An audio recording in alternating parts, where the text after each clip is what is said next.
मित्तल भवन में उस दिन का माहौल बहुत भारी था क्योंकि एक ऐसा सच सामने आया था जिसने पूरे परिवार को हिलाकर रख दिया था। जब सबको ये पता चला कि बुलबुल और छोटे बच्चे के साथ जो भी डरावनी घटनाएं हो रही थीं उसके पीछे असल में निहारिका का ही हाथ था। ये सुनते ही राध्या की आंखों में आंसू आ गए और घर के सभी लोग हैरान होकर एक दूसरे का चेहरा देखने लगे।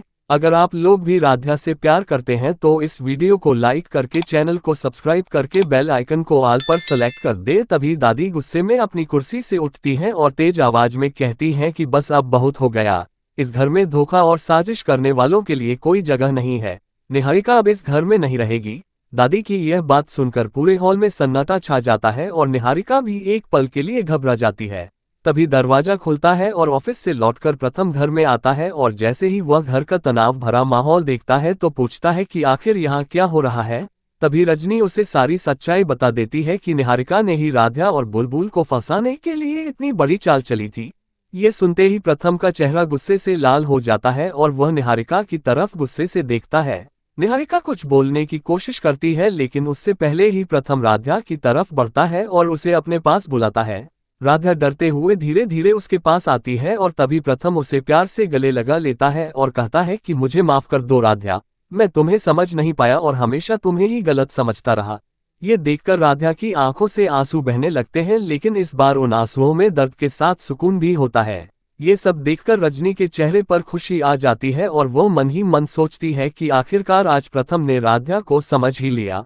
लेकिन दूसरी तरफ खड़ी निहारिका इतनी आसानी से हार मानने वालों में से नहीं थी। उसके दिमाग में उसी वक्त एक नई साजिश जन्म ले चुकी थी।